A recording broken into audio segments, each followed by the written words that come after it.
Boa noite. Tudo bem, colegas? Estão me ouvindo bem? Oi, Eu Leonardo, estou, tudo tudo bem. bem? E aí? Doutora Luci, Mônica, Fernanda, Laís. Então, hoje a gente conseguiu, então, fazer novamente, marcar a nossa live, que já estava marcada para a semana passada, mas houve alguns problemas. Então, claro que estamos aí na pré-véspera de Natal, então acredito que quem está aqui realmente tem muito interesse e realmente é um assunto muito importante. Então, primeiro de tudo, quero agradecer a quem está aqui. Essa palestra, essa aula vai ficar gravada também, a gente vai colocar no YouTube depois, para eu passar algumas informações bem importantes para vocês sobre a mentoria, sobre esse assunto da síndrome de ativação dos mastócitos. Mas, antes de tudo, antes de eu explicar o que é a síndrome de ativação de mastócitos, por que é importante para nós médicos, na atualidade, entendermos um pouquinho sobre isso, eu preciso contar para vocês como que eu cheguei até aqui, né? Como que eu cheguei no entendimento da ativação de mastócitos e por que eu, né, uma médica que tem como formação pediatria, otorrino, medicina do sono, por que eu fui parar, né, em tratar pacientes, por que eu comecei a tratar pacientes com síndrome de ativação de mastócitos, né?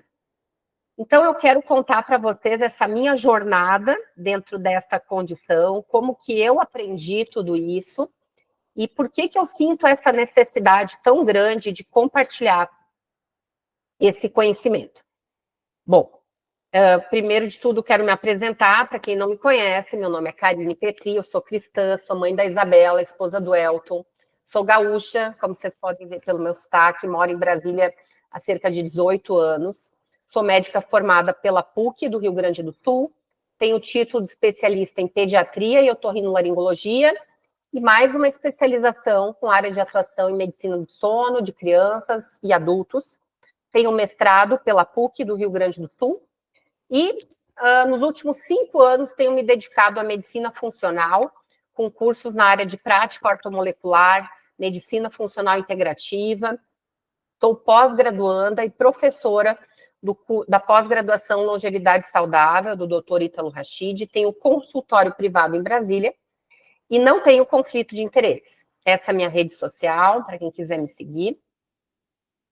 E, antes de tudo, eu preciso colocar para vocês que a minha visão da medicina, ela tem 4 pilares, que envolvem observação, arte, ciência e fé.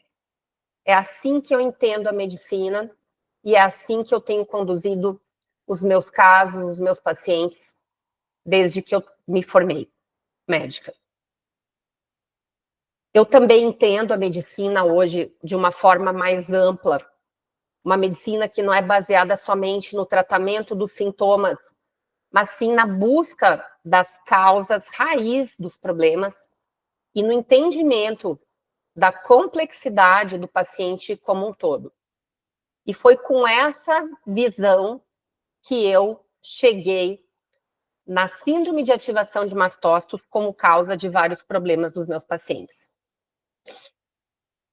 Um dos motivos também que me fez entrar na medicina funcional foi que em 2019 eu diagnostiquei uma tireoidite de Hashimoto. Na verdade, eu já tinha essa condição há alguns anos. Minha mãe e minha irmã, elas abriram um quadro de Hashimoto com sintomas neuropsiquiátricos. Minha mãe com uma depressão grave e a minha irmã com um quadro de borderline, bipolaridade. E eu só me lembro da minha mãe, a minha faculdade inteira, eu me lembro da minha mãe fadigada em cima de uma cama, a ponto de, quando eu fui levar o meu convite de formatura para ela me dizer assim: Karine, eu não sei se eu vou conseguir ir na tua formatura. E então aquilo é uma coisa assim que eu tenho uma lembrança disso, né, muito forte. E quando elas foram diagnosticadas com a Hashimoto, eu também, nós somos em 4 mulheres, né? Todos foram fazer exames e todas as filhas tinham, então, os anticorpos altos, e os meus anticorpos estavam acima de 1000. E eu ia nos médicos, nos endócrinos, nos professores, e todo mundo me dizia, não, Karine, isso não tem nada, você não precisa fazer nada, porque o seu TSH ainda está normal, né? O seu T4 e o TSH estão normais, então você só vai tomar remédio para tireoide quando começar a alterar o T4 e o TSH. Mas aquilo me angustiava muito, porque os anticorpos só aumentavam, né? E eu não encontrei respostas na medicina tradicional, nos mais renomados endocrinologistas, e comecei a buscar isso, então, sozinha na internet, artigos, e foi quando eu comecei a ver uma colega muito querida minha, de Caxias do Sul, que era oncologista, uma pessoa que eu confiava muito, que tinha uma formação muito tradicional, mas eu confiava muito nela, e eu vi que ela começou a fazer um curso de ortomolecular. E eu disse, se essa pessoa está fazendo esse curso, é porque existe coisa séria envolvida nisso, e eu também quero entrar para essa linha da medicina. E aí eu comecei, então, meus estudos na medicina funcional, com o curso de ortomolecular do Dr. Arthur Lemos, e ali, na primeira aula, se falou, então, do papel da nutrição no desenvolvimento de doenças autoimunes, do intestino, e ali, então, houve já artigos sendo mostrados da relação com o glúten com a tireoidite de Hashimoto. E ali mesmo eu resolvi cortar o glúten, então, da minha vida ali por 6 meses inicialmente, e foi quando os níveis de hormônios da tireoide, os níveis de anticorpos, autoanticorpos da tireoide, normalizaram e a minha tireoidite entrou em remissão, simplesmente com o controle da dieta. E além disso, além de toda essa minha formação, eu brinco que eu tive uma pós-graduação que eu acho que foi a mais importante de todas, que foi a pandemia, né, Covid-19, em que nós nos colocamos frente a uma doença para a qual aparentemente não havia um tratamento, tá? Mas os pacientes vinham até nós pedindo socorro, né? E naquele primeiro momento da pandemia, eu me coloquei à disposição dos meus pacientes, eu dizia a eles, se vocês adoecerem, vocês venham até mim, porque eu vou avaliá-los, eu vou pedir exames, e nós vamos fazer tudo o que for possível, que não faça mal, mas que possa lhe ajudar a enfrentar essa condição. E assim foi, né, eu atendi milhares de pacientes com Covid, e depois com a Covid longa, participei e ajudei a criar grupos de estudos no Brasil e no exterior. Aqui no Brasil, em Brasília, criei um grupo de estudos com cerca de 500 médicos. E no Brasil, eu fui coordenadora de um grupo de estudos, junto com a doutora Luciana Cruz, com cerca de 5.000 médicos. Também prestei atendimento voluntário para áreas carentes e colapsadas. Aqui em Brasília, a gente teve um grupo de atendimento que atendeu as cidades satélites muito pobres e carentes. E também atendi pacientes em cidades que estavam em colapso hospitalar, né, por telemedicina, em Manaus, Chapecó e outras cidades. E eu fiz parte, então, de grupos de médicos em que nós decidimos agir com o que havia disponível, baseado nos conceitos da medicina hipocrática, da beneficência, da não maleficência e da autonomia médica. E, então, aqui a gente tem algumas fotos mostrando, né, nosso grupo aqui, dos quais faziam parte também a doutora Luciana Cruz, doutor Guilherme Peck, doutor Ricardo Zimmermann, doutora Raíssa, tá? Eu fiz parte dessa live que falou sobre o tratamento aí da Covid com o Alexandre Garcia, que chegou a ter quase 2 milhões de visualizações, depois foi retirada do ar pelo YouTube, e aqui é um panfleto desse grupo de telemedicina que atuou aí em Brasília, aqui em áreas carentes. E com todo esse conhecimento compartilhado, graças a Deus, eu pude tratar pacientes que inicialmente deveriam estar em UTIs, mas simplesmente não havia hospitais para eles. Então, esse é um paciente meu que eu tratei em Manaus com uma tempestade imunológica, e vocês vão entender porque eu estou falando disso, tá? Isso tem a ver com ativação de mastócitos, em que eu pude tratar pacientes com pulmão comprometido de até 80% em casa, tá? E esses pacientes estão vivos hoje para contar a história. Mas eles, claro, eles deveriam ter sido internados, mas não havia hospital, não havia exames, mesmo que fossem pacientes particulares, não tinha lugar para esses pacientes. E esses nossos grupos, os médicos conseguiram chegar até eles por telemedicina.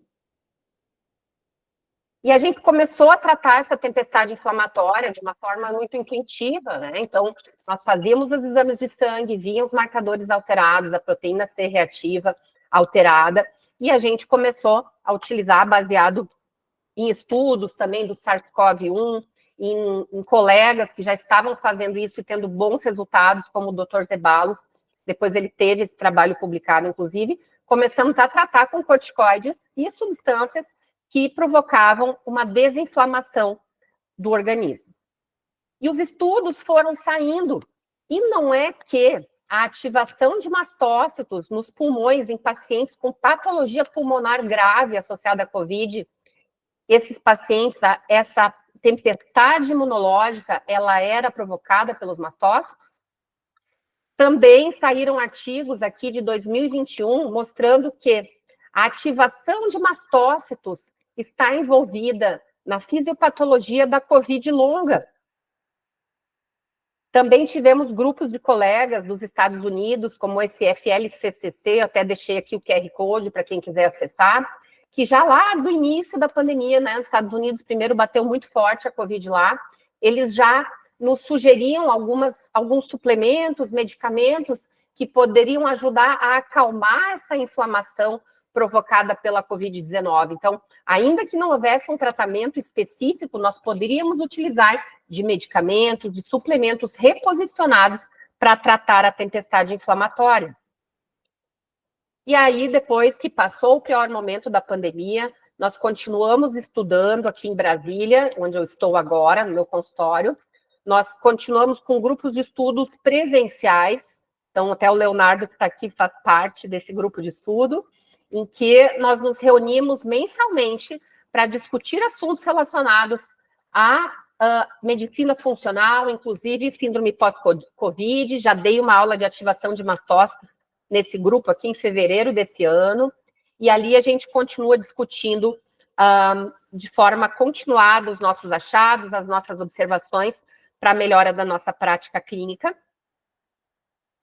E para enfrentar condições como essa que estamos enfrentando, um verdadeiro tsunami de doenças crônico-degenerativas de origem inflamatória, principalmente depois da pandemia, em que nós temos visto nos nossos consultórios pacientes com diversos sintomas, que houve piora ou aparecimento após a pandemia.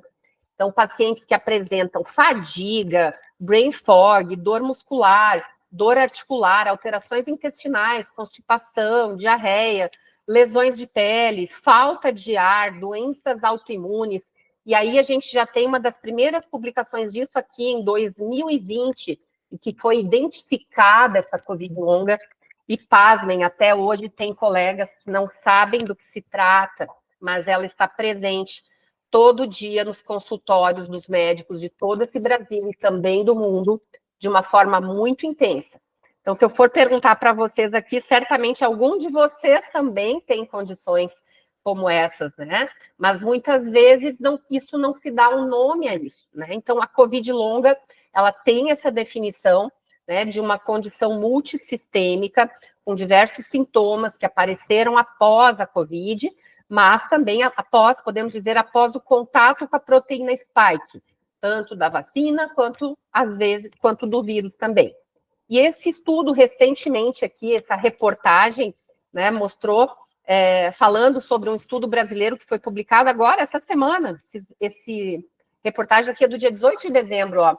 A COVID longa, pesquisa aponta que 18,9% dos brasileiros tiveram sintomas persistentes após a COVID.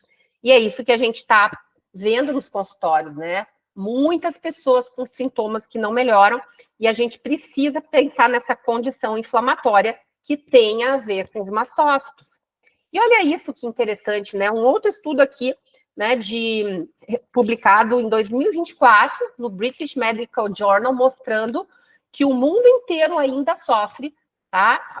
Muitos países do mundo, ao menos os que fazem estatística aqui, sofrem de um excesso de mortalidade após a pandemia, chegando a quase 18% em alguns países, 11% em outros.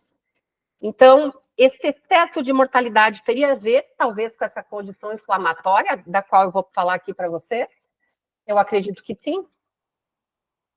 E o que me levou a estudar isso, né? Então, vocês veem o quanto que eu já estava envolvida com essa situação toda, com reações inflamatórias, né? Com coisas que não tinham tratamento específico, mas nós buscávamos reposicionamento de medicamentos, buscávamos discutir os casos para atender os nossos pacientes, porque muitas vezes um conhecimento para se tornar definitivo na medicina, para sair publicado no livro, isso demora mais de 10 anos, às vezes até 18 anos. Mas o que eu digo é que os pacientes estão na nossa porta pedindo por socorro. E se nós entendermos a fisiopatologia, o que acontece, né, dentro do organismo do indivíduo, nós podemos sim, usando da nossa autonomia médica, reposicionar medicamentos, suplementos e ajudar essa pessoa a atravessar condições difíceis, ainda que não haja um remédio específico lançado pela indústria para essa condição.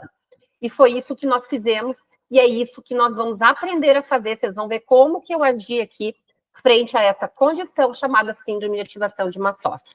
Então, o meu paciente inicial disso, pessoal, foi esta criança de 11 anos, tá? Na verdade, os primeiros casos que eu vi, na verdade, de pós-Covid, de SAM, que eu ainda não sabia o que era, foram lá no início da pandemia, pessoas que tinham voltado de viagem para o exterior, né, tinham ido viajar para o exterior, tinham tido o quadro de gripe muito forte, e voltaram com uma fadiga, com brain fog. Eu cheguei a ter um paciente com um quadro grave de desautonomia, em que a frequência cardíaca dele chegava a ficar 150 quando ele ficava em pé, ele desmaiava quando saía, quando ia para o mercado, e eu ainda não entendia muito bem aquilo ali, mas mesmo ainda não compreendendo totalmente, nós sabíamos que existiam condições virais previamente que provocavam reação inflamatória persistente, desarranjando o sistema imunológico e gerando desautonomia. Então, eu comecei a tratar aquele primeiro paciente lá com suplementos para desinflamar, para melhorar as mitocôndrias, repor nutrientes, então sempre tem algo a fazer. Mas esse aqui foi o primeiro paciente mesmo que, quando chegou aqui e eu vi o quadro dele, eu falei, esse caso é um caso de síndrome de ativação de mastócitos. Eu já sabia o que era e por isso eu pude identificar. Então, esse paciente só chegou até mim porque a mãe dele conhece uma amiga minha que sabia que eu estava estudando condições diferentes pós-pandemia, e esse paciente já tinha passado por 3 ou 4 alergistas aqui em Brasília, e não resolveram o problema, então deram para ele um diagnóstico de urticária crônica idiopática. Uma criança que nunca teve quadros alérgicos, e 2 ou 3 meses depois de ter tido a doença, né, a Covid, essa criança não teve o imunizante, ele começou a apresentar urticárias, angioedema, que é um quadro de anafilaxia, né, já angioedema, constipação, uma certa dificuldade cognitiva, uma ansiedade, e foi nos alergistas, foram feitos todos os exames relacionados à IgE, e esse é o problema, testaram só para IgE, e falaram para a mãe que ele não tinha nenhuma alergia, então que isso que ele estava tendo deveria ser um quadro de ansiedade, queriam que a criança tomasse ansiolítico. Então a mãe chegou até mim, eu vi, né, fiz, né, hoje em dia as consultas médicas a gente tem que fazer na anamnese, perguntar quando que teve a doença da pandemia, se tomou os imunizantes, se alguém em casa teve, essa anamnese é muito importante. E só porque eu fiz essa anamnese, a gente conseguiu, então, fazer essa hipótese diagnóstica de síndrome de ativação de mastócitos, tá? Afetando o intestino, pele e o cognitivo. E podemos, então, começar o tratamento com bloqueadores de mediadores dos mastócitos, estabilizadores dos mastócitos, suplementos, vitaminas, medicação com ação antiviral, uma vez que o vírus, né, ou partículas dele podem permanecer no intestino, e a abordagem do intestino, com abordagem da disbiose, do intestino permeável, e sempre com acompanhamento de uma nutricionista, que é fundamental para a abordagem desses casos. Interessante ver que essa criança tinha uma IgE total elevada, apesar das IgEs específicas estarem negativas, E essa IgE elevada, na verdade, ela é um marcador inflamatório também, tá? A gente fez todos os exames para ver sorologias, citomegalo, Epstein-Barr, porque algumas vezes esses quadros podem cursar com reativação viral, tá?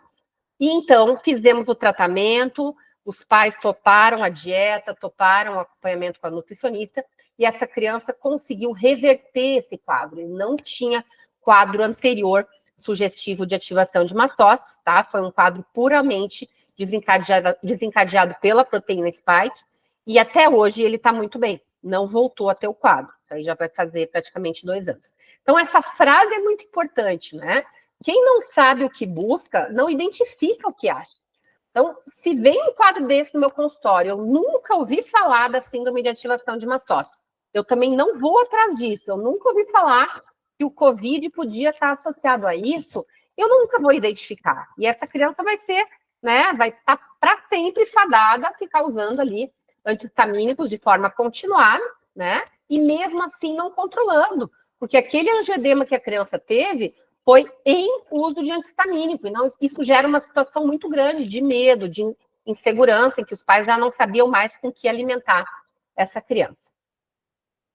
Então, o que é muito importante a gente entender, infelizmente, a nossa formação médica, ela é muito deficiente em relação ao estudo do sistema imunológico, né?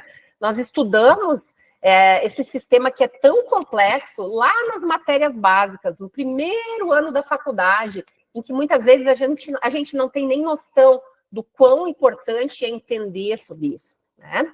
Então, o sistema imunológico, ele é um sistema que está presente em todos os nossos órgãos, em todos os nossos sistemas, e ele controla tudo que pode entrar no nosso corpo, tudo que tem que sair do nosso corpo, e ele controla também, só devido ao nosso sistema imunológico, nós conseguimos permanecer no ambiente, nós conseguimos nos alimentar, nós conseguimos respirar, porque o nosso sistema imunológico está em equilíbrio. Quando nós perdemos esse equilíbrio, nós começamos a ter problemas de vários tipos, incluindo esse, a síndrome de ativação de mastócitos. Por quê? Porque o sistema imunológico ele não é responsável apenas por defesa. A gente ouve falar só de defesa, a gente ouve falar em relação a alergias, a infecções, mas o sistema imunológico ele é responsável por nossa tolerância ao ambiente. Então, se a gente respira 18 vezes por minuto e não temos nenhuma reação, se a gente consegue se alimentar e não tem reação aos alimentos, se a gente consegue permanecer no ambiente sem ter alergias, sem ter incompatibilidades, isso é graças ao sistema imunológico em equilíbrio. O problema é quando nós perdemos esse equilíbrio.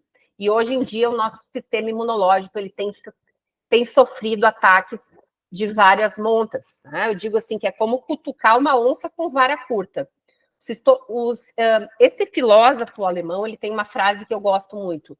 Os sistemas imunológicos podem ser definidos como expectativas incorporadas de lesão e os programas correspondentes de proteção e reparação.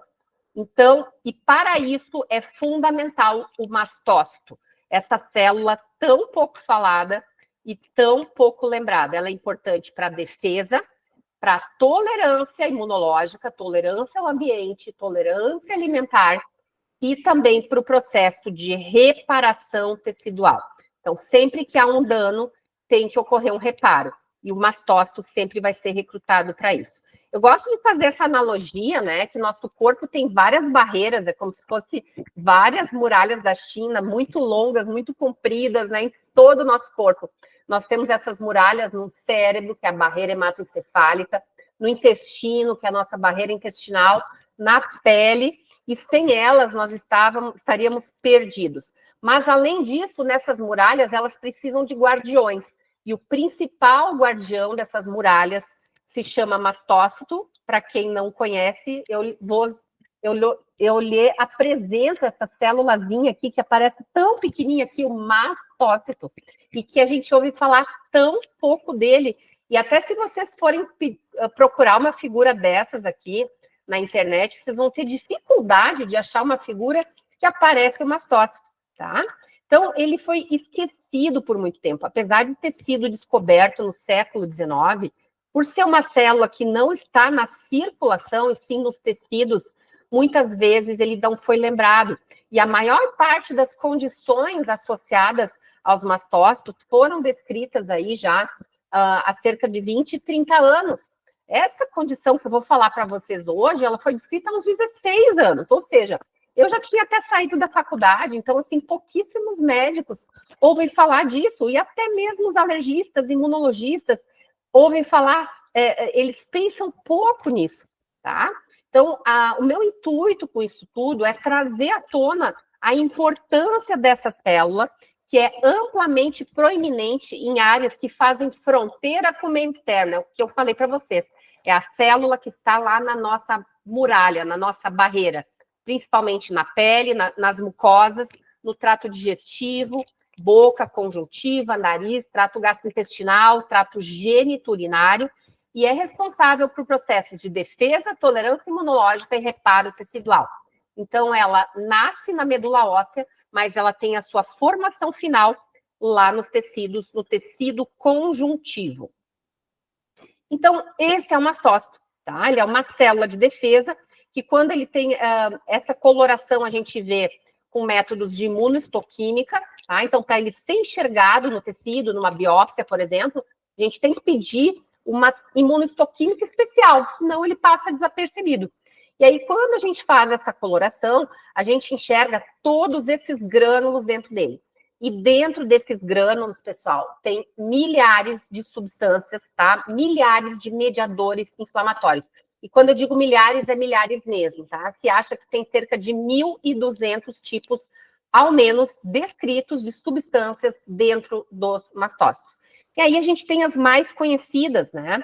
Então, a gente tem aí histamina, triptase, leucotrienos, prostaglandinas. Então, o mastócito, ele está envolvido nesses processos de alergia. E aí a gente ouve falar principalmente da histamina, né? E a gente ouve falar principalmente de um ativador do mastócito, que seria aquela ativação mediada por IgE.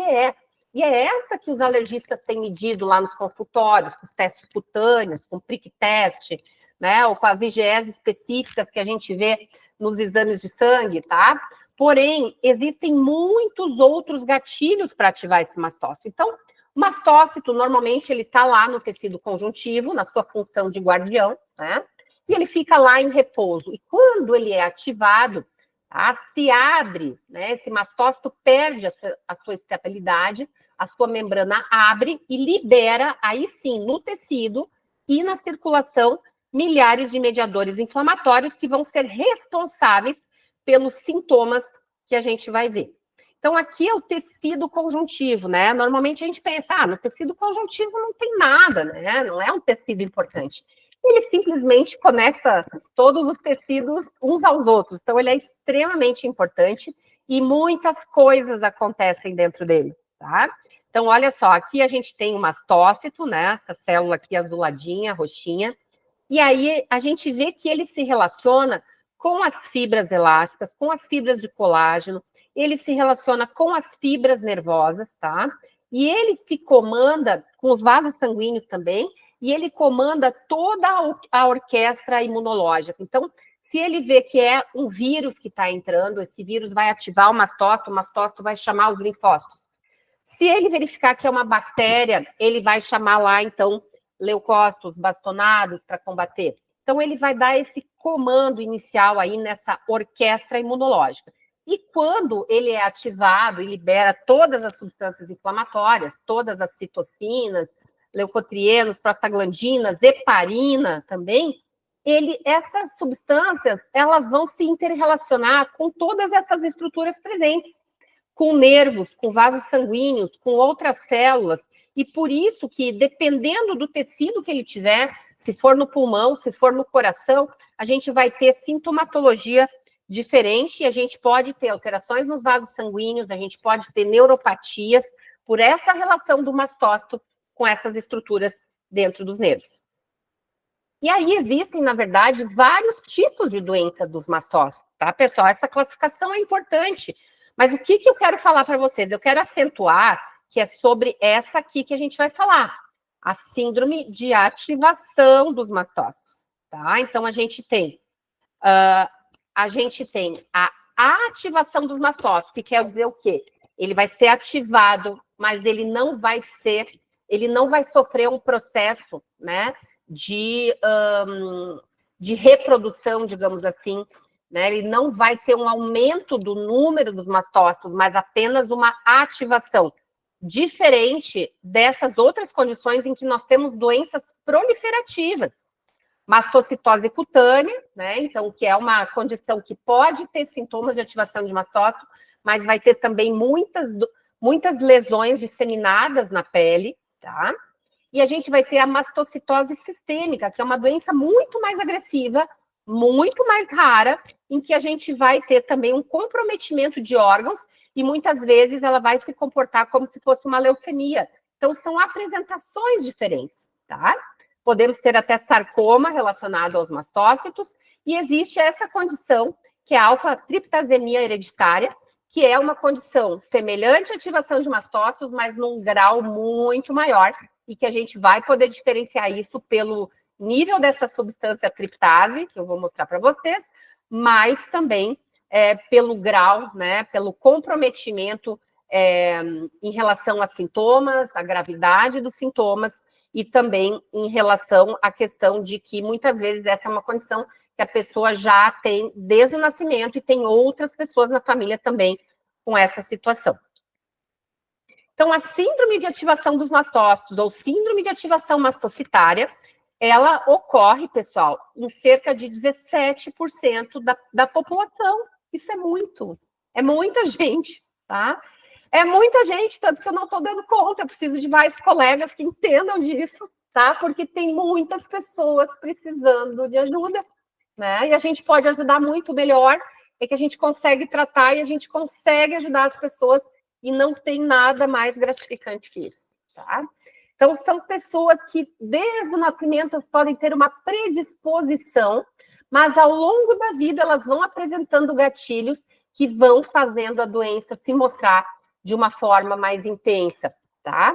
Então, os pacientes, é muito interessante que na ativação dos mastócitos, na maior parte das vezes, a gente vai ter um paciente que ele tem alguns sintominhas, assim, leves, continuamente, mas, ao mesmo tempo, ele tem surtos, tá? Então, ele tem surtos de ativação de mastócito, em que ele vai ter uma rinite horrorosa, ele vai ter uma crise de asma, ou ele vai ter uma urticária intensa, ou vai apresentar uma fadiga, que ele não consegue sair da cama, ou esses mastócitos vão entrar em surto no trato gastrointestinal, em que o paciente vai ter uma diarreia horrorosa, ou uma dor abdominal muito intensa, que ninguém vai encontrar explicação para a dor, vai fazer ultrassom, vai fazer colonoscopia, vai fazer endoscopia e vai aparecer ali gastrite leve.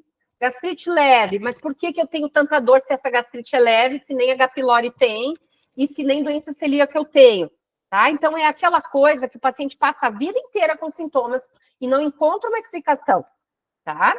E, além disso, ele sempre vai ter mais de um sistema comprometido. Então, isso faz parte dos critérios diagnósticos que eu vou mostrar para vocês. Tá? Então, os mastócitos, eles estão presentes em todos os órgãos, no tecido conectivo, né, no tecido conjuntivo. Ele regula a resposta imune a alergenos, infecções, toxinas.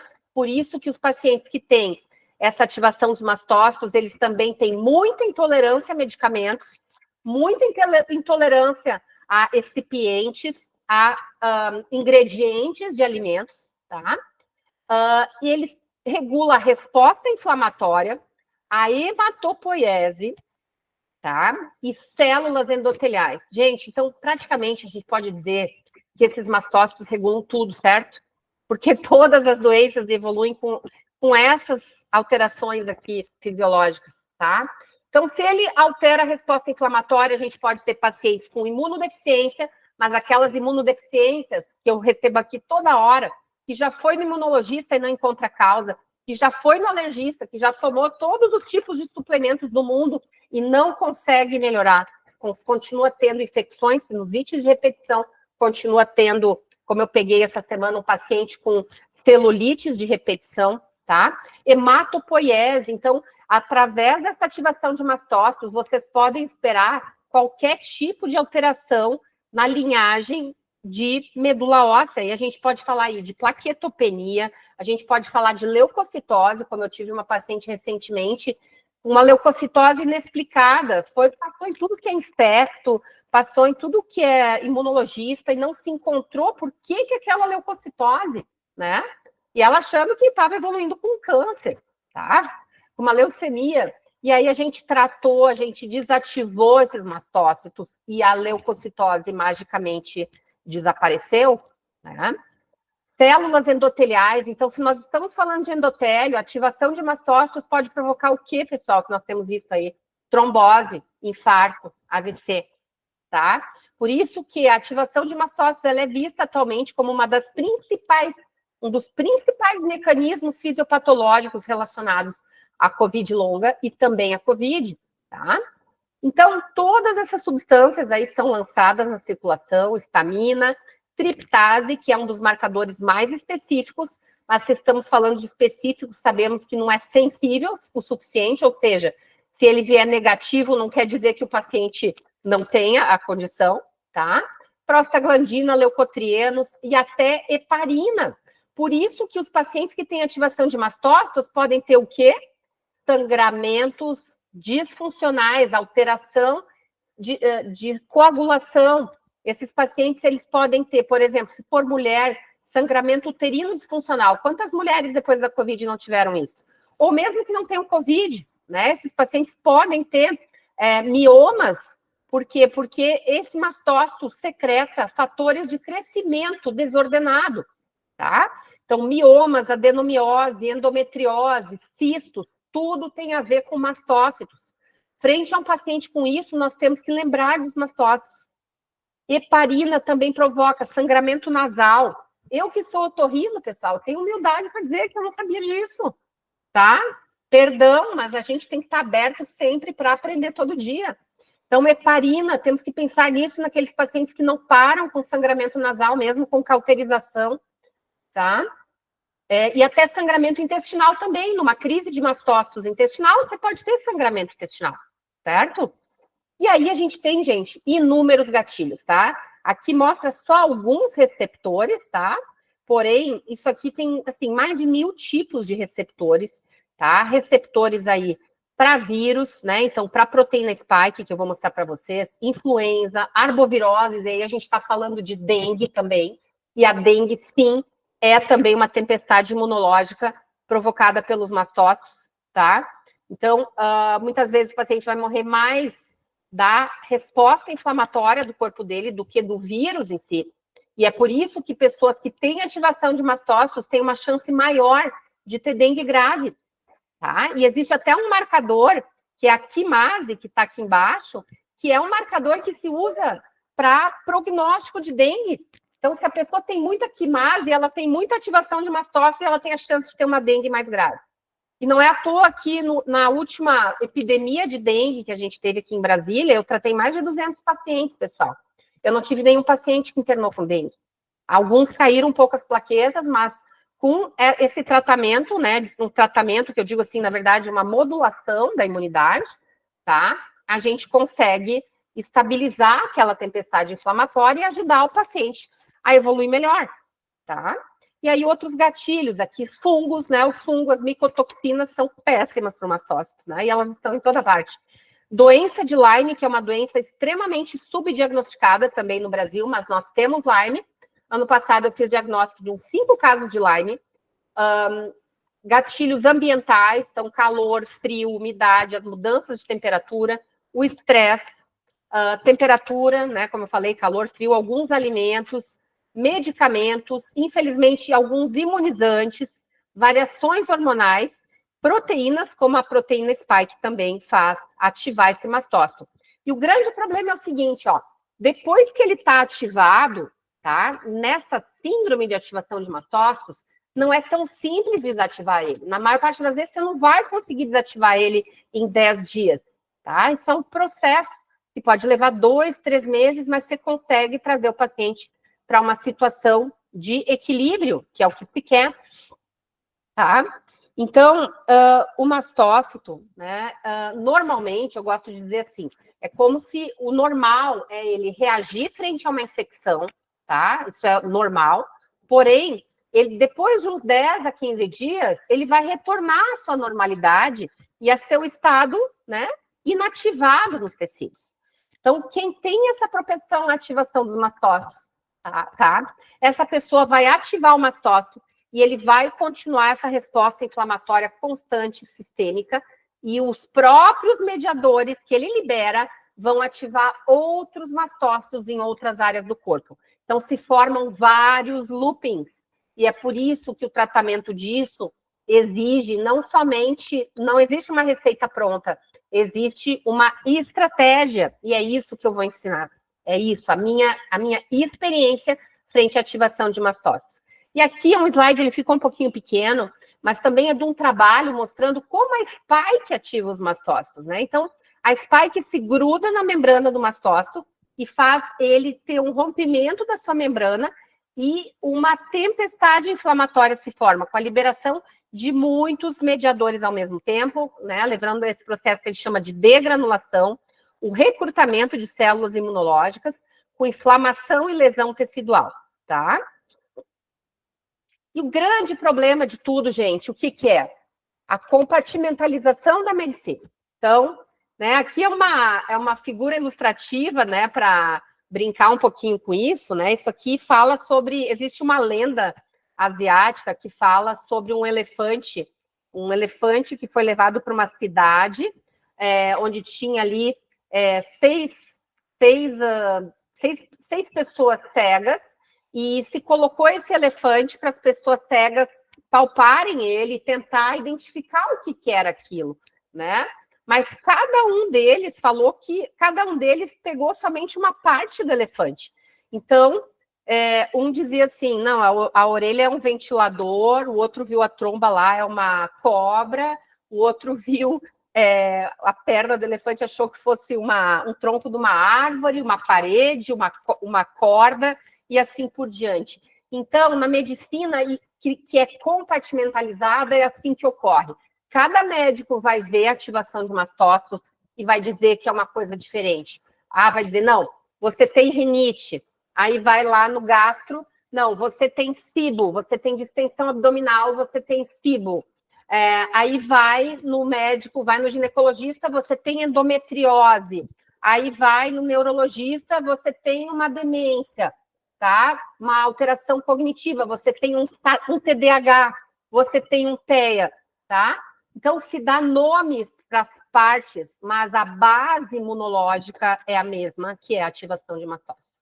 Então, para a gente fazer esse diagnóstico, essa condição, é primordial que a gente entenda o indivíduo como todo. Se existe uma patologia que, para se fazer o diagnóstico, a gente precisa ter a ideia integral do paciente, essa patologia é a ativação de mastócitos. Então, vamos lá. Se o meu paciente tiver comprometimento de ao menos 2 desses sistemas, colegas, nós estamos à frente, nós temos que pensar que pode ser ativação de mastócitos. Nossa mente tem que estar aberta para isso. Claro, pode ser outra coisa? Pode. Mas nós não podemos esquecer da ativação do mastócito, porque ela é muito comum. E essa prevalência de 17%, isso aí, gente, muito antes da pandemia, tá? E ainda por cima foi num estudo pequeno feito na Alemanha. Então, como é que é isso em cada país? Ninguém sabe, não tem esse estudo. Mas eu posso dizer que ele está presente todo dia nos nossos consultórios. E aí a gente tem que abrir o nosso olhar. Se o paciente vem com você com a queixa cognitiva, vocês precisam perguntar do resto. Como é que está o intestino? Como é que está a pele? Como é que está o trato geniturinário? Tá? Por quê? Porque muitas vezes o paciente ele vai falar daquilo que está mais chamando a atenção. E além disso, esse é um paciente que ele já foi em tantos médicos, tá? E ele tem tantas queixas que às vezes o paciente ele fica até com vergonha, tá? Ele fica com medo de ser repreendido, de ser chamado de poliqueixoso e de sair do seu consultório com uma receita de ansiolítico. Não que ele não possa precisar, talvez, de alguma coisa para controlar a ansiedade. Mas é o que mais acontece. O paciente tem 5 queixas, ele já é taxado de ansioso, tá? Então, nós precisamos ter uma busca ativa. Então, queixou da parte neurológica, o que a gente pode ter de sintomas? dor de cabeça, brain fog, que é aquela névoa mental, disfunção cognitiva, tá? Então, a gente pode ter falta de atenção, falta de concentração, ansiedade, depressão. Então, a própria ansiedade, ela é um sintoma da ativação dos mastócitos no cérebro, ou seja, neuroinflamação. Porque o mastócito, na barreira hematoencefálica, quando ele é ativado, ele ativa as células da glia, e ele gera uma ruptura da barreira hematoencefálica. Isso é muito grave, gente. E aí abre-se a coisa para a pessoa ter diversas outras patologias, né? Tá? Encefalites, alterações neurodegenerativas, tá? Na parte respiratória, mais comum, nariz entupido, coçando, né? A garganta coçando, inchada. Quantos pacientes pós-Covid não ficam aí dizendo, doutora, o vírus foi embora na minha garganta, não para de coçar, tô com um pigarro, uma tosse seca. Falta de ar, né? Chiado no peito e, às vezes, sensação de falta de ar mesmo sem chiado no peito. Vocês vão ver por quê. A parte gastrointestinal, diarreia, náusea, vômito, dor abdominal, estufamento, gente. A barriga de baiacu. Quem conhece o peixinho lá, o baiacu, que é o símbolo lá do Murilo Pereira, nutricionista, que eu adoro ele. Né? Ele sempre leva um peixinho, o baiacu é aquele peixe que incha, né? Ele incha inteirinho assim. Então o paciente diz, doutor, às vezes parece que vou fazer até um ensaio de gestante, de tão inchada que fica a minha barriga. E refluxo, gente. O refluxo muitas vezes é uma manifestação da ativação dos mastócitos pela liberação de histamina. Histamina alta gera refluxo, gera diarreia, gera constipação, tá? Na parte esquelética, dor muscular, osteopenia, surgimento de osteopenia, piora de osteopenia e osteoporose. Então, pacientes jovens com osteopenia, nós temos que pensar em ativação de mastócitos, tá? Trato geniturinário. Vocês já ouviram falar daquela bexiga da cistite, né? Cistite intersticial, tá? Então, o que é uma cistite intersticial? Por que ela existe? É pela inflamação dos mastócitos, na maior parte das vezes. Então, o paciente reclama que tem que ir muito ao banheiro, que parece que tem uma infecção urinária, mas os exames vêm negativos, ou até pode dar infecção de repetição, porque cria um ambiente inflamado ali que fica mais fácil também de dar infecção urinária, urgência urinária, tá? Na pele, né, é muito mais fácil ver quando é na pele, porque a pele fica muito evidente, né? Então ali, urticária, vermelhidão, descamação, coceira mesmo sem o rache, tá? Eu gosto de dizer assim, ó, que esses sintomas do mastócito no intestino é uma alergia intestinal, é como se fosse uma alergia, né? Uma inflamação. Então, você pensa naquela pele cheia de alergia, é assim que fica o intestino por dentro quando a gente está com a ativação dos mastócitos no intestino. Ginecológico. Ah, faltou aqui o cardiovascular, tá? Gente, cardiovascular, tá? Aquele paciente que queixa assim, ó, pré-síncope ou até síncope, né? Quantas pessoas aí a gente vê, apresentador de TV, um monte de gente desmaiando, né? Então, isso tem a ver com essa desautonomia que é provocada pela ativação dos mastócitos, gerando aí um processo inflamatório com vasodilatação, tá? E aí as pessoas podem ter alterações pressóricas, pode ter alteração da frequência cardíaca, palpitação, dor no peito, mesmo com exames cardiológicos normais, tá? Podem ter picos de pressão, então pode ter pressão alta e baixa no mesmo dia, né? Ginecológico, então, que é sangramento uterino por causa da ativação dos mastócitos lá no endométrio, tá? E isso tudo, pessoal, pode evoluir para anafilaxia, como vocês viram lá o meu paciente, né? E é muito importante entender que a anafilaxia, gente, a anafilaxia não é somente... A anafilaxia, ela não é somente fechar a garganta, tá?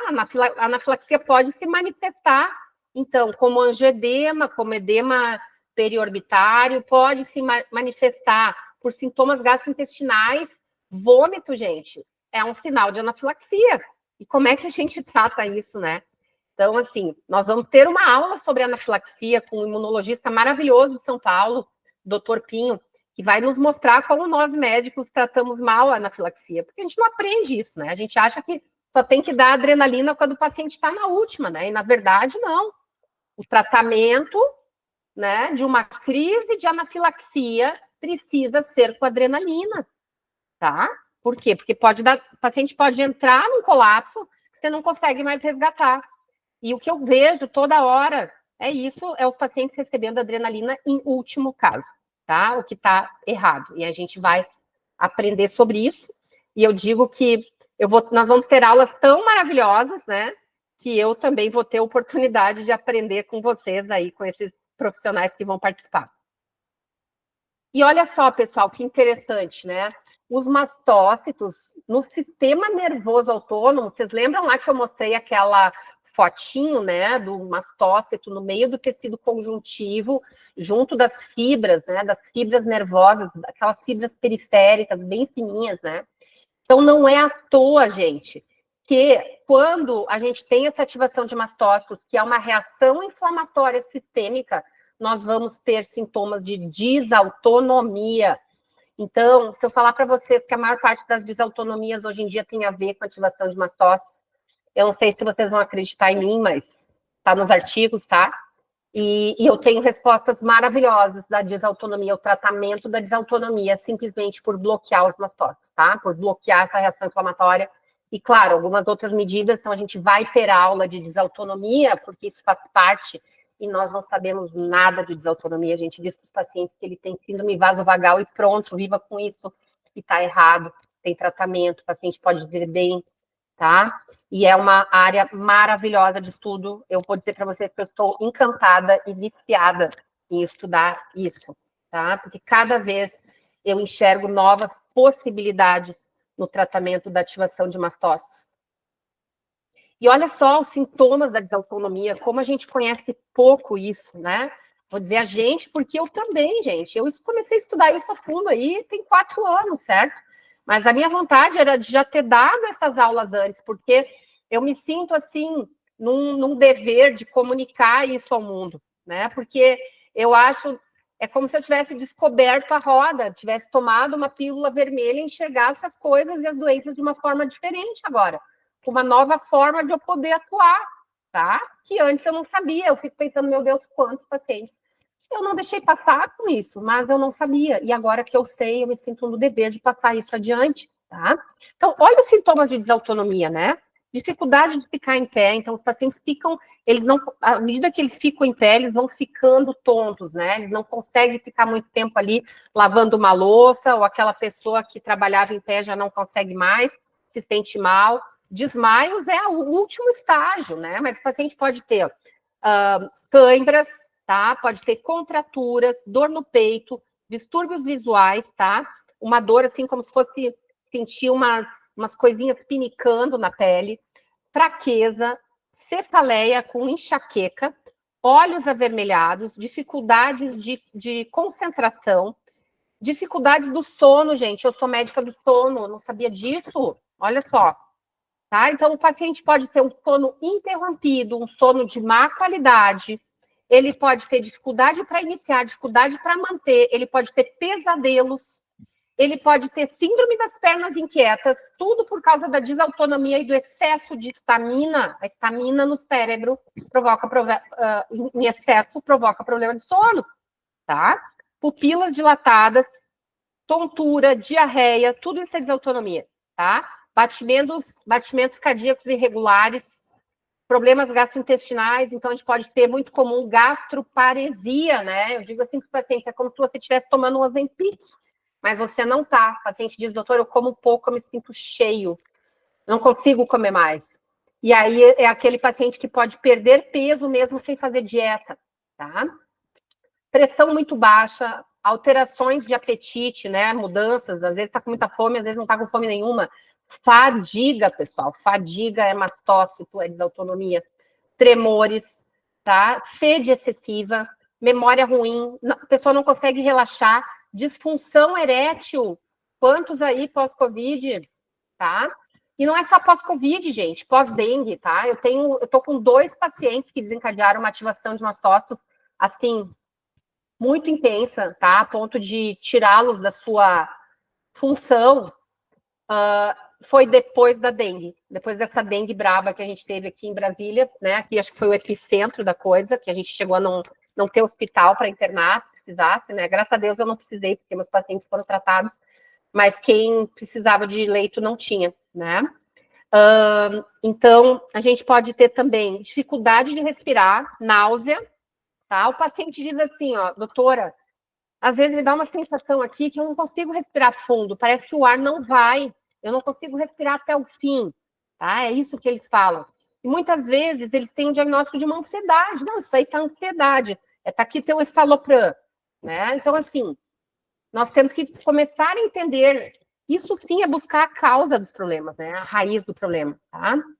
Ansiedade, alteração de regulação da temperatura, né? Então, o termostato lá, né? Lá no hipotálamo fica alterado, isso é como se fosse uma menopausa. Então, às vezes eu pego pacientes aqui de 30 anos dizendo, doutora, mulher, eu acho que eu tô na menopausa, porque eu tô com fogachos. Aí você vai olhar os hormônios todos normais, né? A paciente menstruando normalmente, mas com fogachos. Isso é desautonomia, tá? Ativação de mastócitos. Apetite ruim, dificuldades de respirar e intolerância ao exercício. Quem de vocês não teve queixa de pacientes com isso aí depois da pandemia, gente? O paciente diz, doutor, eu começo a fazer atividade física, eu consigo até fazer na hora, mas depois me dá uma fadiga que eu tenho que ficar 3 dias sem fazer atividade física. Ou também aqueles pacientes dizem, eu não consigo mais ter o mesmo rendimento. Então, isso tudo é desautonomia. E é muito interessante entender que tem tratamento para isso, tá? Então, quais são os critérios diagnósticos da ativação de mastócitos? Sintomas múltiplos em ao menos 2 órgãos ou tecidos, como eu mostrei para vocês. Existem questionários para a gente fazer esses diagnósticos de uma forma mais assertiva, questionários validados, tá?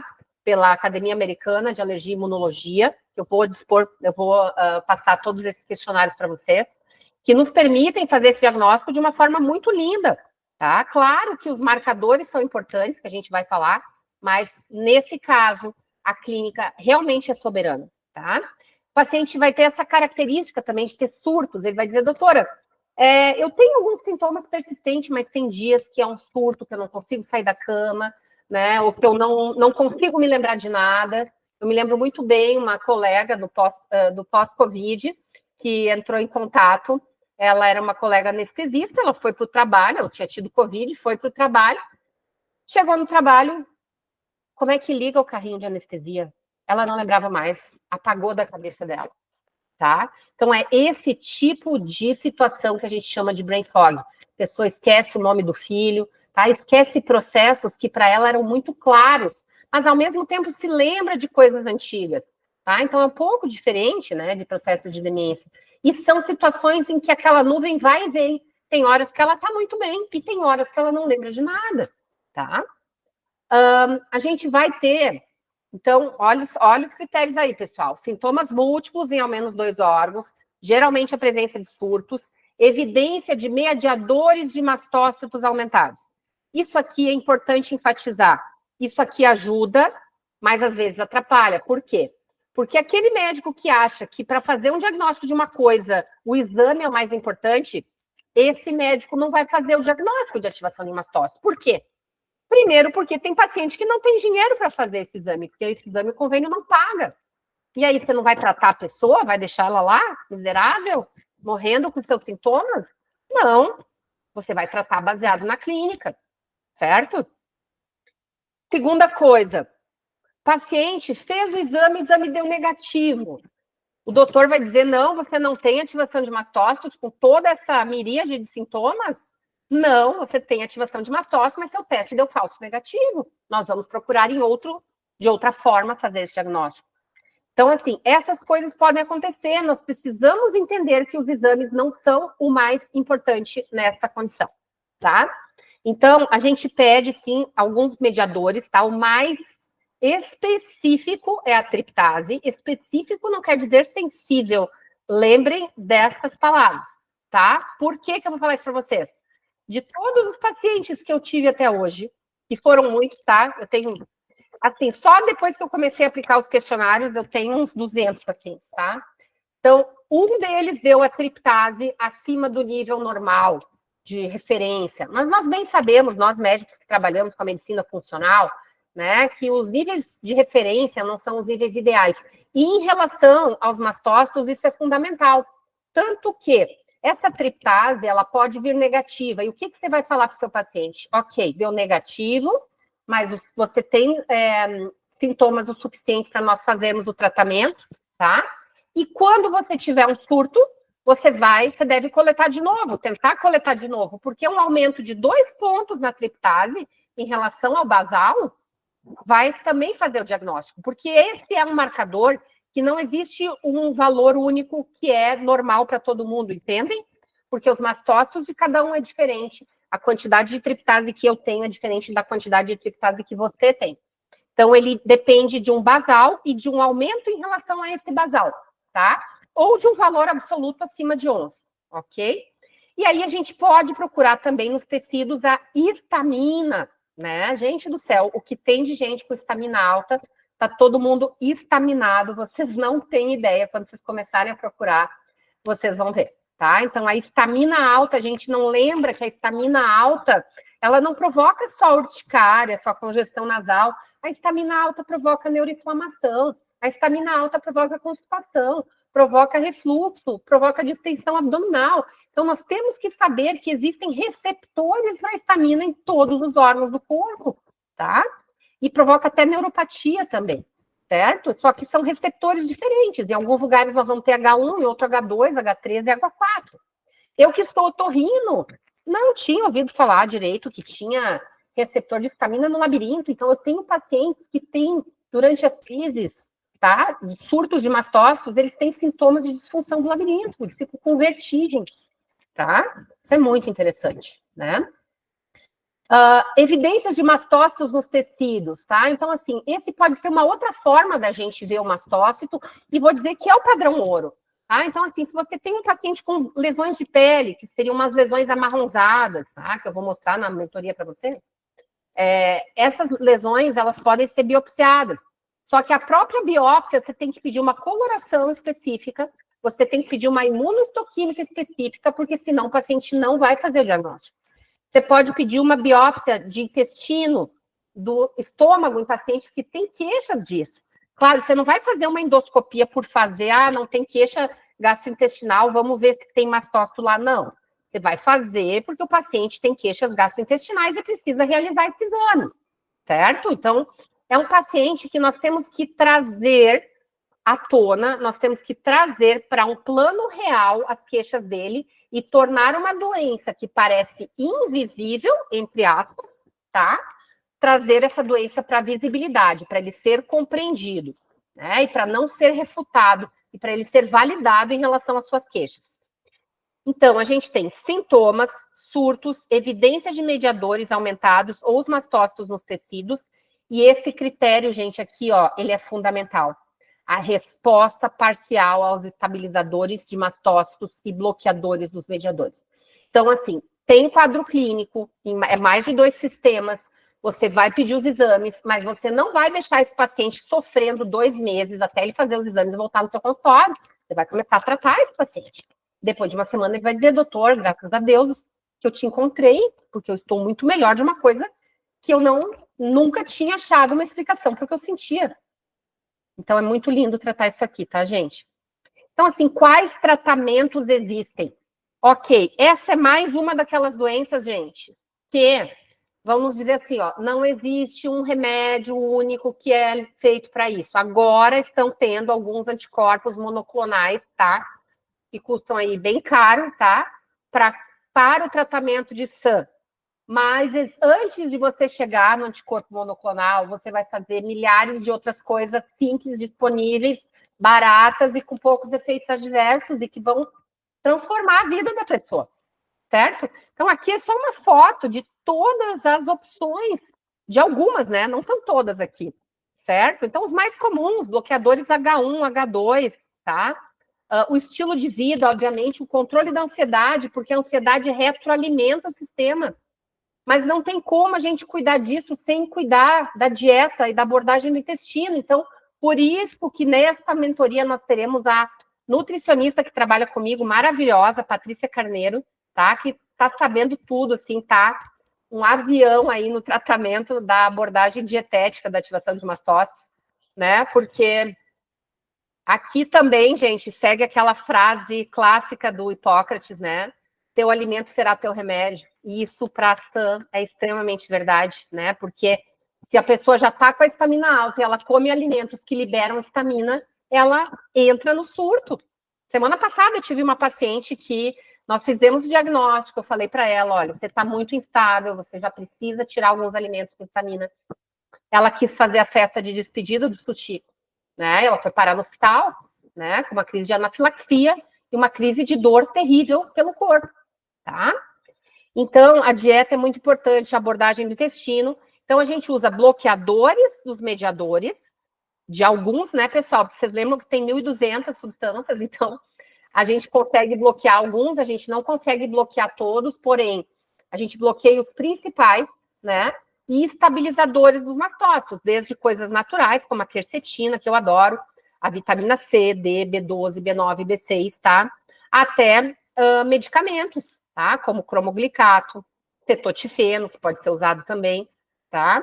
Os inibidores de leucotrienos, montelukast, né? E também aqui aí já tem os anticorpos monoclonais, que eu não precisei usar até agora, graças a Deus, mas essa é uma condição em que nós temos que estar aberto a tudo, nós temos que ter muitas cartas na manga, tá? Porque nós temos pacientes com diferentes graus de severidade da doença. Você tem desde o quadro leve, o paciente que vai lidando bem com sintomas, tá? Tá lá usando seu antialérgico, não sabe bem o que é, até pacientes que não conseguem levantar da cama por causa disso, entendem? Então, a gente precisa ter, sim, um leque terapêutico muito grande e, graças a Deus, ele existe. Naltrexona também, que eu uso muito a DAO, a deaminoxidase, que vocês vão aprender como usar, tá? Então, pessoal, tem muita coisa para fazer. A única coisa que não dá mais é para médico não saber mais como lidar com o SAM. E eu estou precisando de ajuda, tá? Porque estou trabalhando aqui até sábado, domingo, às vezes, para conseguir dar conta de pacientes ligando desesperados, mandando mensagem para o meu Instagram, desesperados, dizendo para eu atendê-los, certo? Então, mercado para isso não falta. Então, isso é outra coisa, você tem que saber. Vale a pena eu fazer essa mentoria? Vai ter mercado para mim? Tem um mercado muito grande te esperando. Mas você também precisa falar sobre isso, como eu falo. A maior parte dos meus pacientes vem até mim porque se identifica com os casos que eu falo no Instagram. Se identifica com os relatos, se identifica com as histórias. E um vai mandando para o outro, diz, olha ali aquilo que tu tem, certo? E vou dizer, eles fazem o diagnóstico muito bem, tá? Então, isso é outra coisa, nós médicos temos que ter a humildade de sabermos ouvir nossos pacientes. Nós temos que, mais do que qualquer coisa, mais do que falar, nós temos que ouvir e abrir o seu ouvido para o paciente. E já digo de antemão, essa é uma consulta longa, porque eles têm muitos sintomas.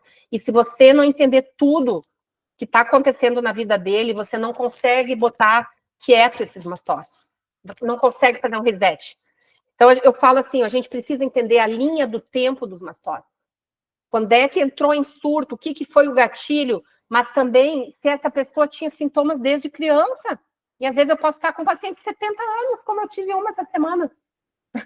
Vocês vão rir de mim, mas eu fiz um diagnóstico de ativação de mastose numa paciente de 90 anos. E ela sempre teve, só que agora piorou, tá? E a gente vai dar a qualidade de vida para ela, certo? Então, ativação de mastócitos requer uma escuta, requer um roteiro para você não se perder também no meio de tanta queixa, tá? Então, essa paciente aqui, ela autorizou, né, a gente colocar as fotos dela, paciente muito querida, tá? Uma paciente que me procurou pelo Instagram, essa foi uma que mandou mensagem desesperada, mora em Goiânia, tá? Vocês veem aqui, ó, o edema palpebral, tá? Ela tem muito edema aqui também, nessa parte aqui, nas maxilas, tá? A vermelhidão aqui no pescoço, que é bem característica. E olhem esses dedos dos pés, vocês já viram isso? Esse sinal se chama eritromelalgia. Eu já tinha visto isso, sabe quando, gente? Durante a Covid. A gente chamava de Covid-tos. E a gente não entendia por que dava um negócio lá no dedo do pé, né? Porque era uma reação inflamatória sistêmica, com ativação dos mastócitos em todo o corpo, gerando essas alterações nos dedos, né? Então, aqui a vermelhidão constante dessa paciente. Essa paciente foi uma das mais graves que eu atendi. Ela já tinha tido umas 3 crises de anafilaxia com necessidade de uso de adrenalina, tá? E já tinha ido em diversos médicos, né? Ó, 52 anos, aqui ficou pequenininho, desculpa, tá, gente? Ela teve Covid em 2021, ficou com 60% de acometimento, e isso é outra coisa, pessoal. Muitos dos pacientes que tiveram os piores agravamentos na Covid, se você for buscar a história em quem sobreviveu, você vai ver que essas pessoas provavelmente já têm uma ativação de mastócitos de base, que foi escalonada aí a 10ª potência, tá? Então, ela ficou após a Covid com fadiga, brain fog, alteração do paladar e olfato, tá? Ela ficou com muito medo, tomou 4 imunizantes, certo? E esses sintomas foram escalonando. Em março de 2023, ela estava com urticária, prurido na garganta, sensação de sufocamento constante, sensação de pele queimada, constipação, distensão abdominal, candidíase de repetição, lesões nos dedos dos pés, né, aquelas que vocês viram ali, ansiedade, cefaleia, mialgia e insônia. Vocês pensam só. Além disso, essa paciente, ela é uma paciente que trabalha com beleza, ela vende semijoias. Ela tinha que estar bem, ela tinha que estar apresentável e ela simplesmente não estava conseguindo trabalhar. Mas de todas as queixas delas, muito é esquisito, assim, que cada paciente tem uma queixa que para eles aquilo é o pior de tudo, né? Para ela, o pior de tudo era o dedo do pé dela, né? Ela adorava usar sandália, ela não conseguia mais usar uma sandalinha bonitinha, porque aparecia aquelas lesões nos dedos dos pés, que parecia micose, ela achava que era uma micose, e também não conseguia botar tênis, porque machucava, então ela chegou aqui até com uma infecção secundária também. Ela chegou aí 2 idas à emergência para aplicação de adrenalina, consultou 4 alergistas, com exames alérgicos negativos, e foi outra que foi dado o diagnóstico de urticária crônica idiopática. E tem uma palavra, gente, que eu tenho, me dá nos nervos essa palavra idiopática aí, né? Então vamos tentar assim, ó. Você pode dizer assim, eu ainda não sei o que é, mas eu vou descobrir, mas não taxa o paciente de idiopático, pelo amor de Deus. Então, essa paciente, nós bloqueamos os mastócitos delas, tá? Eu quis trazer um caso para vocês entenderem mais ou menos como eu faço. Claro que não é todos os pacientes assim, cada caso é um caso. Isso aqui é muito artesanal, tá, gente? Para a gente escolher o que cada paciente vai utilizar, tá? Então, ebastina, famotidina, bloqueio H1 e H2. Precisei usar um pouco de corticoide, porque essa paciente estava no máximo do quadro. Vocês entendem que ela estava, assim, tendo crise de anafilaxia todo dia, tá? A gente usou o montelukast, bloqueou os leucotrienos, fizemos a imunomodulação com zinco, vitamina C e D, B12, B9 e B6, estava faltando tudo nela, micronutrientes todos ruins. Usamos também para uso a longo prazo, tá? Ômega, curcumina, quercetina, resveratrol. Fiz uso da ivermectina pela persistência viral dos tecidos, que isso a gente vai aprender, né, do vírus, da partícula viral que fica nos tecidos, a gente vai aprender nas aulas de Covid longa. Fiz uso da cefalexina, estava com infecção secundária, e essa foi uma paciente que depois desses medicamentos, que muitas vezes a gente vai fazendo algumas coisas em etapas, tá, pessoal? Ela precisou, a gente manteve ela com naltrexona em baixa dose, que é um outro medicamento que pode ser utilizado, e apesar de ativação de mastócitos ainda não ser denominada tradicionalmente como uma doença autoimune, ela se comporta como se fosse. Vocês entendem? Então, existem mecanismos de autoimunidade retroalimentando o sistema e fazendo com que esse mastócito não desligue, e por isso que nós temos que usar todas as estratégias. Se a gente quiser fazer, de fato, o que eu chamo de um reset do mastócito. E com o mastócito, quando ele está hiperativado, não adianta ser bonzinho, você não vai conseguir desativar ele só com um remédio, não existe isso. É entender o mecanismo e desativar o mecanismo como um todo. E é isso que eu tenho feito e isso que eu vou mostrar para vocês. Precisamos da nutricionista, peça fundamental. Nós temos que ter no nosso consultório uma nutricionista ou uma nutricionista de confiança que vai entender o que nós estamos falando. Não adianta você mandar esse paciente para qualquer nutricionista, certo? E é por isso também que eu vou também fazer mais em frente um simpósio para nutricionistas, pessoal, tá? Para que eles entendam, para que a gente tenha mais nutricionistas falando sobre isso também. E eu tenho também a humildade de dizer que eu aprendi muito com os nutricionistas, tá? É um absurdo nós médicos não sabermos de intestino, não sabermos de alimentação, porque, claro que nós não vamos prescrever dieta, mas nós temos que convencer os nossos pacientes que eles não vão melhorar se eles não fizerem abordagem nutricional adequada. E nós só temos como convencê-los se nós entendermos um pouco disso. E uma das primeiras pessoas que eu ouvi falar, né, sobre intolerância à histamina, que é uma outra condição que cursa junto aí com a ativação dos mastócitos, tá? Foi com nutricionistas, então sou muito grato a elas, foi o Dr. Murilo Pereira que eu ouvi, mas tem outros que falam muito bem também, tá? E essa paciente, gente, olha que interessante, ela tinha tudo isso, ela estava no grau máximo de desespero, e ela tinha uma triptase negativa, né? E aí vou eu dizer para ela que ela não tem ativação de mastócitos? Claro que não. Eu expliquei para ela que a triptase pode dar negativa, porque no dia que ela coletou, ela não estava no pior surto. E além disso, gente, tem toda a questão do processamento das amostras, né? A triptase, ela é muito fugaz, tá? Então, assim, o giro que ela dá no corpo, né, no sangue, é muito fugaz. E também as amostras, elas deveriam ser colhidas e processadas imediatamente. A gente sabe que não é assim. Então, essa dificuldade em conseguir um exame positivo na SAM, ela ocorre não só aqui no Brasil, mas em todo o mundo. E para fazer o diagnóstico de SAM, isso também ocorre, essa dificuldade em todo o mundo. Os pacientes têm, em média, tá, de 10 a 18 anos de atraso no diagnóstico. E eu gostaria de ajudar a tentar modificar isso, e é por isso que eu estou aqui hoje, né? Na véspera da véspera de Natal, eu ainda tenho que ir para casa e fazer um sagu e um creme de leite para sobremesa amanhã. Mas eu estou super feliz de estar aqui com vocês, e por mim ficava falando horas aqui, mas estamos próximos do fim, tá? Então, olha que lindo, gente, o pezinho dela. Pensa na felicidade dessa minha paciente podendo usar uma sandalinha com esse pezinho bonitinho de novo aí. E aqui um artigo publicado justamente sobre esse quadro de eritromelalgia. Aliás, se eu for falar para vocês que eu devo estar com sei lá, uns 15 casos, um mais interessante que o outro, precisando de publicação, mas cadê o tempo para eu fazer publicação? Então, até isso, né, as pessoas que estiverem na mentoria comigo vão poder ter a oportunidade de me ajudar a publicar os artigos, tá? De fazermos trabalhos juntos, de compartilharmos casos, e talvez de termos aí os expoentes no Brasil nessa condição, gente, tá? Eu, graças a Deus, assim, que eu vou dizer, acabei me tornando referência de uma forma muito natural, porque eu falo sobre isso, tá? Então, assim, as pessoas estão precisando de ajuda, e eu estou precisando da ajuda de vocês, então vamos se tornar aí, junto comigo, expert aí na SAM, para a gente ajudar mais pessoas, tá? Então, essa é outra frase importante.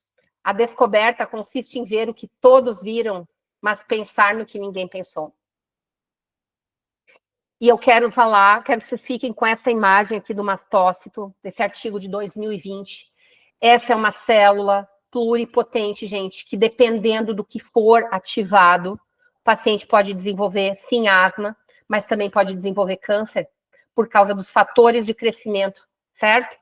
Pode desenvolver também doenças autoimunes. Então, o mastócito, ele é também uma célula que, dependendo de como for estimulada, ela pode evoluir para uma doença inflamatória intestinal ou para uma esclerose múltipla. Vocês entendem a importância de entender sobre o mastócito? Ah, Karine, tu está dizendo que nós vamos tratar câncer tratando os mastócitos. Não, eu não estou falando isso.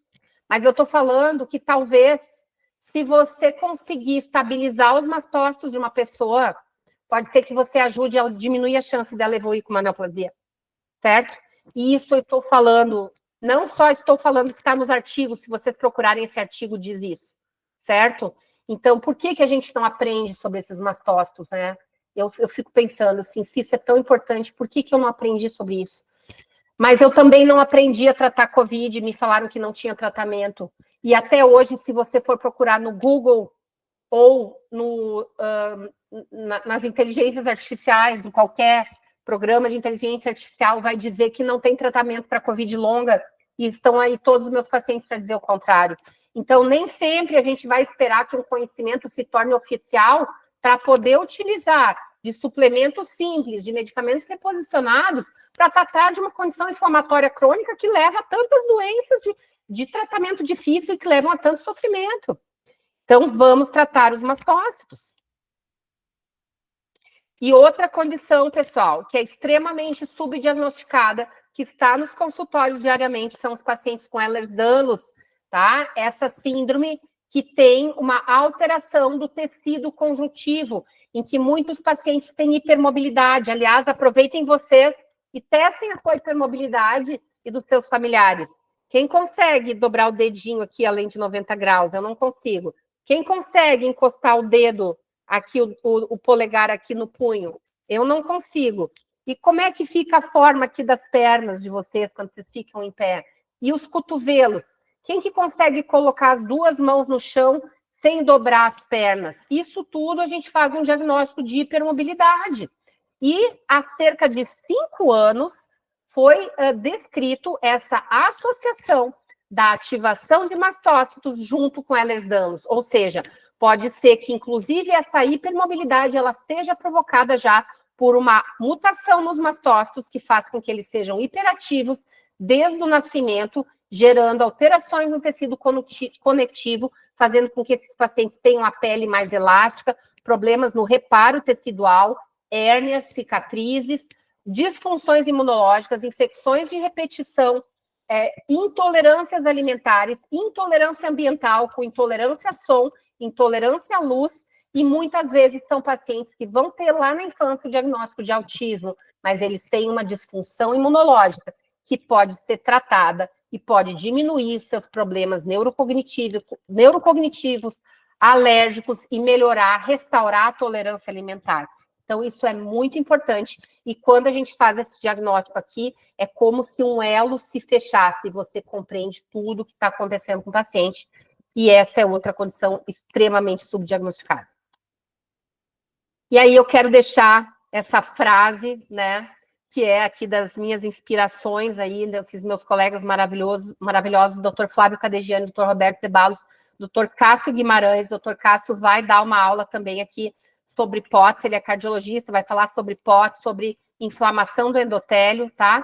E o Dr. Zeballos é essa pessoa que nos ajudou aí tanto na pandemia, nos oferecendo soluções quando não tínhamos nenhuma, né?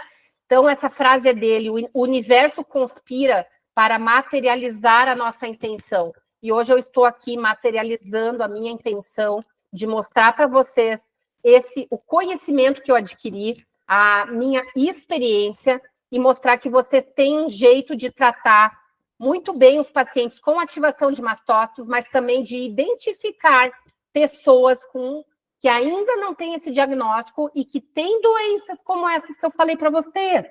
Esclerose múltipla, artrite reumatoide, tiroidite de Hashimoto, como eu tenho, e que melhorando a condição inflamatória desses indivíduos, você também melhora o prognóstico deles em relação a outras doenças. Então, quero convidá-los oficialmente para fazer parte dessa mentoria, que é a primeira mentoria do Brasil que vai discutir a síndrome de ativação de mastócitos com aulas online, ao vivo, mas que também ficarão gravadas. Vocês terão acesso à plataforma por 1 ano, tá? E terão acesso principalmente, gente, ao grupo, a discussão, vocês poderem discutir no dia a dia os casos dos pacientes de vocês, tá? Então, nunca foi tão importante saber como dominar os mastócitos. A aplicabilidade, como eu já comentei com vocês, alergias, Covid longa, doença de Lyme. Então, nós vamos aprender, vamos ter uma aula sobre Lyme, sobre a disfunção imunológica crônica relacionada a Lyme, tá? Vamos ter ali uma aula também de reativação viral. Vamos falar também sobre o manejo da dengue, tá? Nas arboviroses. E todas as outras arboviroses, chikungunya, zika, todas cursam com ativação de mastócitos, tá? Epstein-Barr vírus, que é um outro problema importante relacionado a isso, síndrome de Ehlers-Danlos, doenças autoimunes, câncer, distúrbios gastrointestinais, endometriose, tem aplicabilidade no lipedema. O lipedema é uma manifestação da ativação dos mastócitos. Transtornos neuropsiquiátricos, incluindo TEA, TDAH, endometriose, aterosclerose e obesidade, dentre muitas outras situações que pode se aplicar esse conhecimento dos mastócitos. Então, o que você vai encontrar? Uma mentoria que, pessoal, por enquanto é exclusiva para médicos, tá? Por quê? Porque o Conselho de Medicina, ele não me permite que eu passe doses de medicamentos, esquemas de medicamentos para pessoas que não são médicas. Então, eu preciso passar esse conhecimento para médicos, mas médico e nutricionista têm que andar juntos nisso aí. Então, nós vamos planejar para o ano que vem, eu e a Patrícia aqui, minha Nutri, tá? E esses outros médicos também, vamos planejar umas aulas para os nutricionistas, tá bem? 12 encontros online com aulas teóricas, ao vivo e gravadas, tá? Discussão de casos clínicos, eu imagino que a gente possa ter ao menos um caso clínico semanal meu e um de vocês por semana, mas também vai ter toda aquela discussão ali no grupo. Acesso ao grupo de WhatsApp e plataforma de conteúdos por 1 ano. Material de apoio, artigos e questionários, tá? E a programação preliminar é essa, tá? Então, grandes colegas, eu chamei as pessoas que mais lidam com isso aí no Brasil, tá? Eu vou começar falando de síndrome de ativação de mastócitos, que sim, alguma coisa vocês tiveram hoje, mas tem muito mais, né? Tem muito mais detalhe. Poderia falar 3 horas ininterruptamente sobre isso, tá? Vamos ter uma aula só sobre Covid longa, vamos ter aí uma aula com um caso clínico online, em que eu vou botar um paciente para nós atendermos juntos online, para vocês verem como eu conduzo essa anamnese, tá? A gente vai ter uma aula, então, com o Dr. Carlos Levitti, que é o maior especialista no Brasil em Lyme, tá? E doenças imunológicas complexas. Ele vai falar sobre Lyme, síndrome de ativação de mastócitos, reativações infecciosas, então, toxoplasmose, Epstein-Barr vírus, herpes, tá? Que acabam ocorrendo nesses pacientes. Anafilaxia com o Dr. Antônio José Pinho, imunologista. Desautonomia hipótese e endotelite com o Dr. Cássio, cardiologista aqui de Brasília.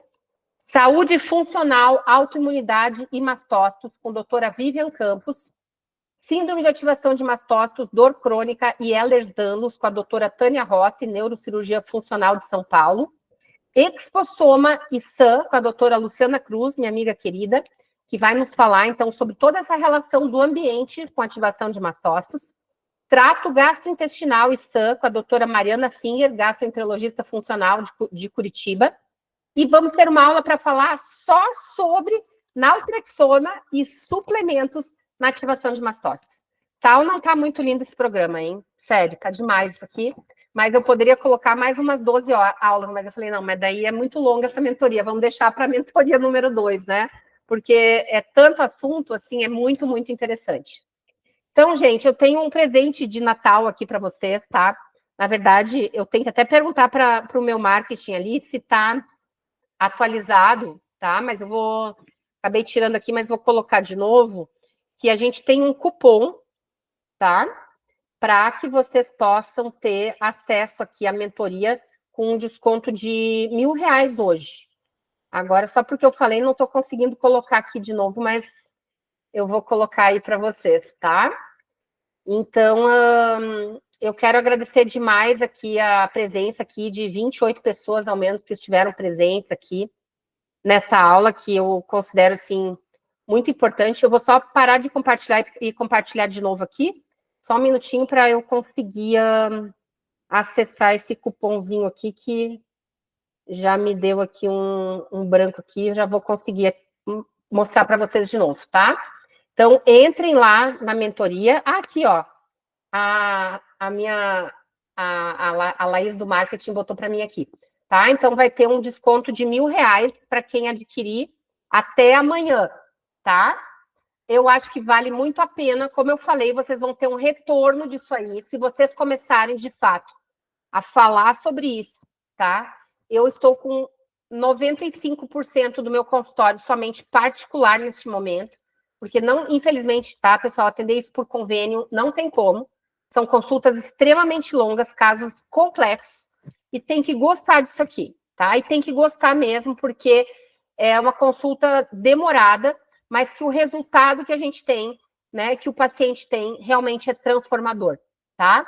Então, quero convidar vocês a fazer parte, vai ser muito legal conviver com vocês, e como eu digo, aprender junto, porque eu digo assim, ó, se tiver um paciente com ativação de mastócitos que eu não aprender algo novo com ele, é porque eu não conversei que chega com esse paciente.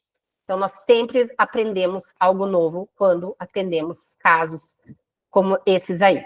E eu vou aprender com vocês também com essas aulas maravilhosas, eu tenho certeza que vai ser sensacional, tá?